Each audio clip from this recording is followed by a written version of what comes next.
بسم اللہ الرحمن الرحیم۔ السلام علیکم۔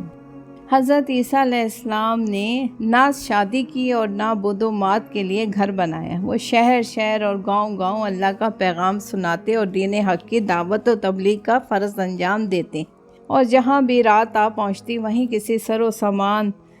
راحت کے بغیر شب بسر کر دیتے تھے۔ اور چونکہ ان کی ذات اقدس سے اللہ کی مخلوق جسمانی و روحانی دونوں طرح کی شفا اور تسکین پاتی تھی، اس لیے جس جانب ان کا گزر ہو جاتا خلقت کا حسن عقیدت کے ساتھ جمع ہو جاتا اور ویلانہ محبت کے ساتھ ان پر نثار ہو جانے کو تیار رہتا تھا۔ یہود کو اس دعوت حق کے ساتھ جو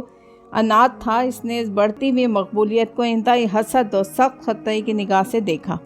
اور جب ان کے مسخ شدہ قلوب کسی طرح ان کو برداشت نہ کر سکے تو ان کے سرداروں نے ذات اقدس کے خلاف سازش شروع کی اور طے یہ پایا کہ اس ہستی کے خلاف کامیابی حاصل کرنے کی اس کے علاوہ کوئی صورت نظر نہیں آتی کہ بادشاہ وقت کو مشتعل کر کے اس کو سولی پر چڑھا دیا جائے۔ گزشتہ چند صدیوں سے یہود کے ناگفتہ حالات کی بدولت اس زمانے میں یہودیہ کے بادشاہ ہیرودیس کی حکومت اپنے باپ دادا کے علاقے میں سے بمشکل 1/4 پر قائم تھی، اور وہ بھی برائے نام، اور اصل حکومت اور اقتدار وقت کے بت پرست شاہ قیصر روم کو حاصل تھا، اور اس کی نیابت میں پلاطیس یہودیہ کے اکثر علاقے کا گورنر یا بادشاہ تھا۔ یہود اگرچہ اس بت پرست بادشاہ کے اقتدار کو اپنی بدبختی سمجھ کر سے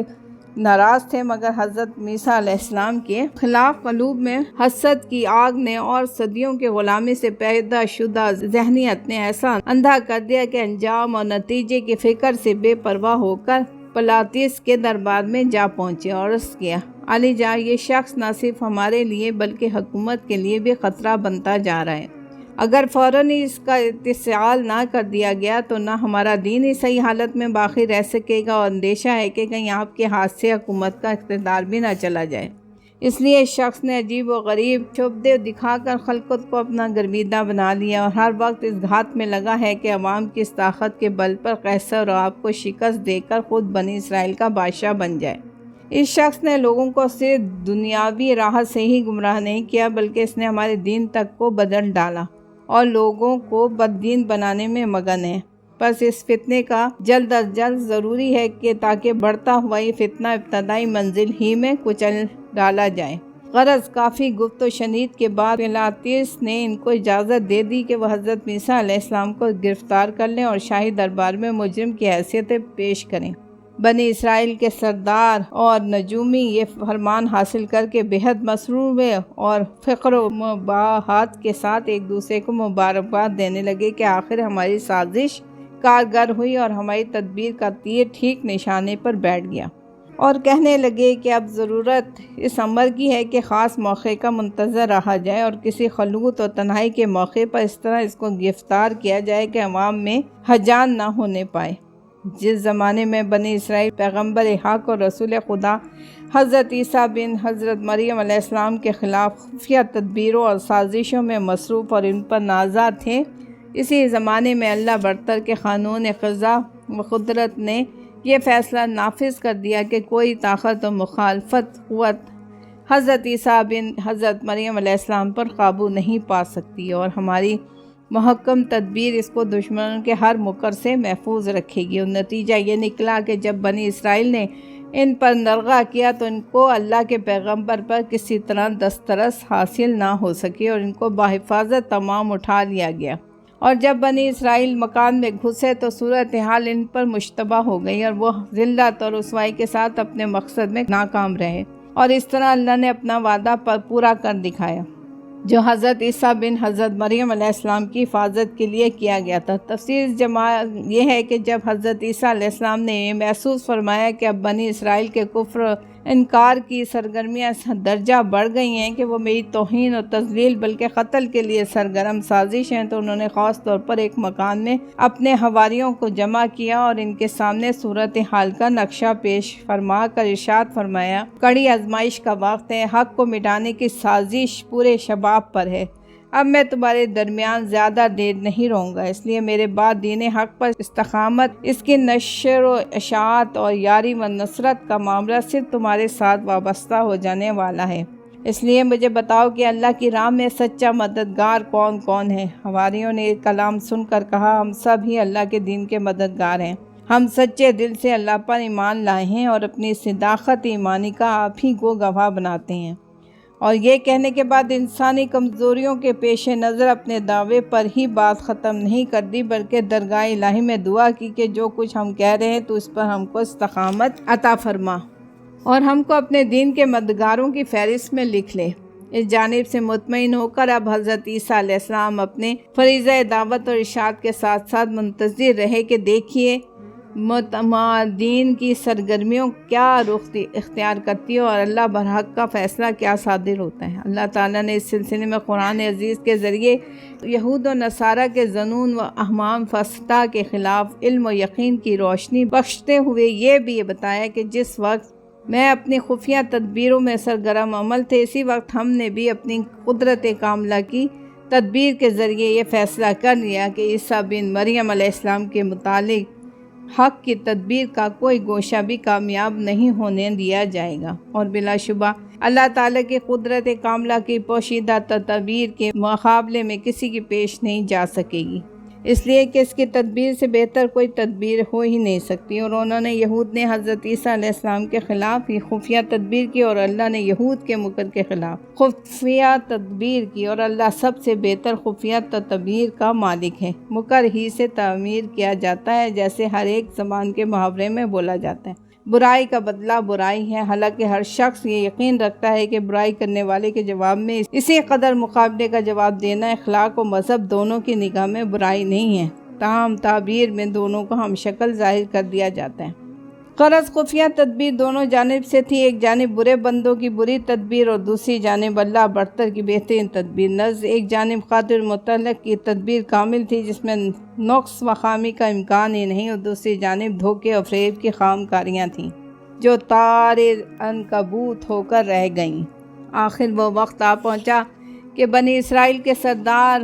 حضرت عیسیٰ علیہ السلام کا بند مکان میں محاصرہ کیے ہوئے ہیں، لہٰذا قدرتی طور پر یہ سوال پیدا ہوا کہ وہ کیا صورت ہو کہ جس سے دشمن ناکام رہے اور حضرت عیسیٰ علیہ السلام کو کسی طرح کا بھی نقصان نہ پہنچا سکے، تاکہ اللہ کا وعدہ حفاظت اور دعوی تدبیر خیر پورا ہو۔ تو اس کے متعلق قرآن نے بتایا کہ بے شک اللہ کا وعدہ پورا ہوا اور اس کی تدبیر محکم نے حضرت عیسیٰ علیہ السلام کو دشمنوں کو ہاتھوں سے ہر طرح محفوظ رکھا، اور صورت یہ پیش آئی کہ اس نازک گھڑی میں حضرت عیسیٰ علیہ السلام کو وحی الہی نے بشارت سنائی، عیسیٰ علیہ السلام خوف نہ کر، تیری مدت پوری کی جائے گی، یعنی تم کو دشمن قتل نہیں کر سکے گے اور نہ تم اس وقت موت سے دوچار ہوگے، اور ہوگا یہ کہ میں تجھ کو اپنی جانب ملا و اعلیٰ کی جانب اٹھا لوں گا اور ان کافروں سے ہر طرح تجھ کو پاک رکھوں گا، یعنی یہ تجھ پر کسی قسم کا قابو نہ پا سکیں گے، اور تیرے پیرووں کو ان کافروں پر ہمیشہ غالب رکھوں گا، یعنی بنی اسرائیل کے مقابلے میں قیامت تک عیسائی اور مسلمان غالب رہیں گے اور ان کو کبھی ان دونوں پر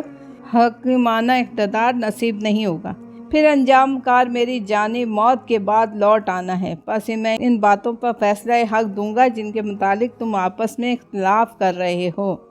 وہ وقت ذکر کے لائق ہے جب اللہ تعالیٰ نے حضرت عیسیٰ علیہ السلام سے کہا کہ اے عیسیٰ، بے شبہ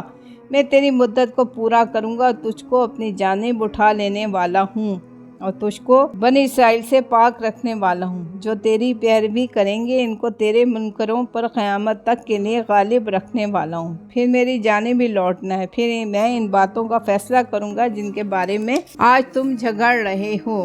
قیامت کے دن اللہ تعالیٰ حضرت عیسیٰ علیہ السلام کو اپنے احسانات شمار کراتے ہوئے فرمائے گا، اور وہ وقت یاد کرو جب میں نے بنی اسرائیل کو تجھ سے روک دیا، یعنی وہ کسی طرح تجھ پر قابو نہ پا سکے، جبکہ تو ان کے پاس معجزات لے کر آیا اور ان میں سے کافروں نے کہہ دیا یہ تو جادو کے سوا اور کچھ نہیں ہے۔ تو اب جب کہ حضرت عیسیٰ علیہ السلام کو یہ اطمینان دلا دیا گیا کہ سخت محاصرے کے باوجود دشمن تم کو قتل نہ کر سکیں گے اور تم کو اللہ کی جانب اٹھا لے گا، اور اس طرح دشمن دین کے ناپاک ہاتھوں سے آپ ہر طرح محفوظ کر دیے جائیں گے، تو اس جگہ پہنچ کر ایک دوسرا سوال پیدا ہوا کہ یہ کس طرح ہوا اور واقعے نے کیا صورت اختیار کرنی، کیونکہ یہود و نصارہ تو کہتے ہیں کہ حضرت عیسیٰ علیہ السلام کو سولی پر بھی لٹکایا اور مار بھی ڈالا۔ تب قرآن نے بتایا کہ عیسیٰ بن مریم علیہ السلام کے قتل و صلیب کی پوری داستان سراسر غلط اور جھوٹ ہے۔ بلکہ اصل معاملہ یہ ہے کہ جب عیسیٰ کو بقید حیات اللہ کی جانب اٹھا لیا گیا اور اس کے بعد دشمن مکان کے اندر گھس پڑے تو ان پر صورتحال مشتبہ کر دی گئی اور وہ کسی طرح نہ جان سکے کہ آخر اس مکان میں سے عیسیٰ علیہ السلام کہاں چلا گیا۔ ارشاد باری ہے اپنے اس قول پر کہ ہم نے حضرت عیسیٰ بن حضرت مریم اللہ کے پیغمبر کو قتل کر دیا، حالانکہ انہوں نے نہ اس کو قتل کیا اور نہ صلیب پر چڑھایا، بلکہ اللہ کے خفیہ تدبیر کی بدولت اصل معاملہ ان پر مشتبہ ہو کر رہ گیا، اور جو لوگ اس کے قتل کے بارے میں جھگڑ رہے ہیں بلا شبہ وہ عیسیٰ علیہ السلام کی جانب سے شک میں پڑے ہوئے ہیں۔ ان کے پاس حقیقت حال کے بارے میں اٹکل کی پیروی کے سوائے علم کی روشنی نہیں ہے، اور انہوں نے عیسیٰ علیہ السلام کو یقیناً قتل نہیں کیا، بلکہ ان کو اللہ نے اپنی جانب اٹھا لیا، اور اللہ غالب حکمت والا ہے۔ حضرت صالح علیہ السلام اور ان کی قوم کے منکرین ہیں حق کا معاملہ سورہ نمل میں جس معجزانہ شان کے ساتھ بیان ہوا ہے اس پر غور فرمائیے۔ ارشاد باری ہے اور شہر میں 9 شخص تھے جو بہت مفسد تھے اور کوئی کام صلاح کاری کا نہیں کرتے تھے۔ انہوں نے آپس میں کہا باہم قسمیں کھاؤ کہ ہم ضرور صالح اور اس کے گھر والوں پر شب خون ماریں گے، پھر اس کے وارثوں سے کہہ دیں گے کہ ہم اس کے خاندان کی ہلاکت کے وقت موقع پر موجود ہی نہیں تھے، قسم بخدا ہم ضرور سچے ہیں۔ اور انہوں نے صالح علیہ السلام کے خلاف خفیہ سازش کی، اور ہم نے بھی ان کی سازش کے خلاف خفیہ تدبیر کی، اور وہ ہمارے مخفی تدبیر کو نہیں سمجھتے تھے۔ بس اے محمد صلی اللہ علیہ وآلہ وسلم دیکھو کہ ان کی خفیہ سازشی تدبیر کا کیا حشر ہوا، یہ کہ ہم نے ان مفسدوں کو اور ان کی سرکش قوموں کو سب کو ہلاک کر دیا۔ نگاہ اٹھا کر دیکھو یہ قریب ہی ہیں، ان کے گھروں کے کھنڈر ویران ہیں، ان کے ظلم کی وجہ سے بے شک اس واقعے میں نشانی ہے سمجھ والوں کے لیے، اور ہم نے نجات دی ایمان والوں کو جو کہ پرہیزگار تھے۔ جزاک اللہ۔